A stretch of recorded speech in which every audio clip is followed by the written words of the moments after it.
നൻപകൽ നേരത്ത് മഴക്കം, റോഷാദ്, കണ്ണൂർ സ്കോട്ട്, കാതൽ the core, turbo തുടങ്ങിയ ഹിറ്റ് ചിത്രങ്ങൾക്ക് ശേഷം മമ്മൂട്ടി കമ്പനിയുടെ ബാനറിൽ മമ്മൂട്ടി നിർമ്മിക്കുന്ന ആറാമത്തെ ചിത്രത്തിന്റെ ഷൂട്ടിംഗ് കഴിഞ്ഞ ദിവസം കൊച്ചിയിൽ ആരംഭിച്ചു. നടനും സംവിധായകനുമായ ഗൗതം വാസുദേവ് മേനോൻ ആദ്യമായി സംവിധാനം ചെയ്യുന്ന മലയാള ചിത്രമാണിത്.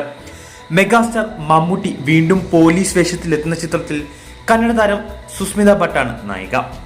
ഇരുവർക്കും പുറമെ സിദ്ദിഖ്, വിജയ് ബാബു, ഗോകുൽ സുരേഷ് തുടങ്ങിയ വമ്പൻ താരത്തിനെ അണിനിരക്കുന്ന ചിത്രം മമ്മൂട്ടിയുടെ കരിയറിലെ വേറിട്ട കഥാപാത്രവുമായാണ് ബിഗ് സ്ക്രീനിൽ എത്തുന്നത്. ചിത്രത്തെക്കുറിച്ച് ഇതിനോടകം പുറത്തുവന്ന റിപ്പോർട്ടുകൾ പ്രകാരം കളർ ബ്ലൈൻഡ്നസ് ഉള്ള പോലീസുകാരനായിട്ടാണ് താരം ചിത്രത്തിൽ എത്തുക.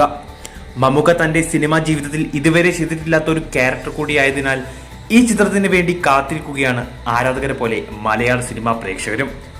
നിലവിൽ എറണാകുളത്ത് ഷൂട്ടിംഗ് പുരോഗമിച്ചുകൊണ്ടിരിക്കുന്ന ചിത്രത്തിന് മൂന്നാർ, ചെന്നൈ തുടങ്ങിയ സ്ഥലങ്ങളിലും ലൊക്കേഷനുകളുണ്ട്. 50 ദിവസം കൊണ്ട് ഒരൊറ്റ ഷെഡ്യൂളിൽ സിനിമ പൂർത്തിയാക്കാനാണ് അണിയറ പ്രവർത്തകർ പ്ലാൻ ചെയ്തിരിക്കുന്നത്.